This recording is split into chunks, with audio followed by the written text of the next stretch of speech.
Selamat pagi, kami dari kelompok DKP yang beranggotakan Dava Nur Fadila, Putri Maharani, dan saya sendiri Ratin Kani. Pada kesempatan ini, kami akan mempresentasikan dashboard final kami yang berjudul Happiness Index, A Global Analysis, atau Analisis Global Indeks Kebahagiaan. Di sini kami menggunakan data dari World Happiness Report yang merupakan survei tahunan sejak 2015 hingga 2024. Survei ini mengukur tingkat kebahagiaan berdasarkan 6 indikator utama, yaitu ekonomi, dukungan sosial, kesehatan, kebebasan, kedermawanan, dan korupsi.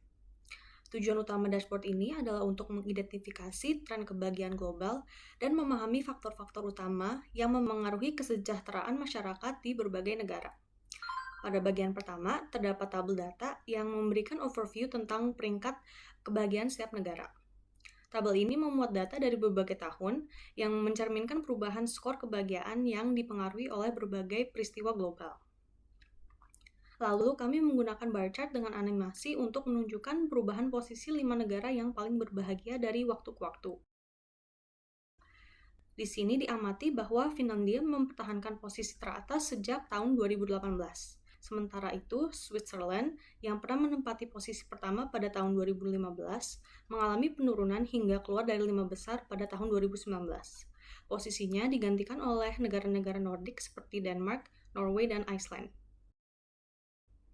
Selanjutnya, grafik garis di bagian bawah dashboard menunjukkan perubahan skor rata-rata kebahagiaan secara global. Ada tren peningkatan stabil dari 2017 hingga 2022 yang mencerminkan upaya global dalam meningkatkan kesejahteraan masyarakat. Akan tetapi, setelah 2022 terjadi penurunan. Penurunan ini bertepatan dengan inflasi yang meningkat dan krisis biaya hidup yang menciptakan tekanan finansial di banyak rumah tangga. Kemudian di sebelah kanan terdapat peta dunia interaktif yang menunjukkan distribusi geografis skor kebahagiaan negara-negara Nordik seperti Finlandia dan Denmark. Konsisten memiliki skor kebahagiaan tertinggi ditandai dengan warna hijau. Lalu di sini terdapat Afghanistan yang memiliki skor kebahagiaan yang terendah ditandai dengan warna merah. Hal ini mencerminkan dampak konflik berkepanjangan terhadap kesejahteraan masyarakat. Kemudian terdapat grafik Batam yang menggambarkan kontribusi masing-masing indikator terhadap kebahagiaan. Ekonomi adalah faktor terbesar dengan 23,09%, diikuti dukungan sosial dan kesehatan. Hal ini menunjukkan bahwa stabilitas finansial, koneksi sosial, dan kesehatan merupakan fondasi utama bagi kebahagiaan masyarakat di seluruh dunia. Terakhir, ada scatter plot untuk mengeksplorasi hubungan antara skor kebahagiaan dan faktor tertentu. Di sini, faktor dapat diubah dengan menu drop-down. Ada ekonomi, dukungan sosial, kesehatan, kebebasan, kedermawaan, dan korupsi. Sebagian besar faktor menunjukkan korelasi positif, di mana jika faktor itu meningkat, skor kebahagiaan juga meningkat. Namun, terdapat faktor kedermawaan dan korupsi yang kurang menunjukkan korelasi dengan skor kebahagiaan. Dashboard ini juga memiliki filter country dan year. Filter ini dirancang untuk melihat tren dengan lebih spesifik terhadap suatu negara yang ingin diteliti. Sebagai contoh, jika ingin meneliti lebih lanjut, kita bisa memfilter Indonesia sebagai negara tujuan.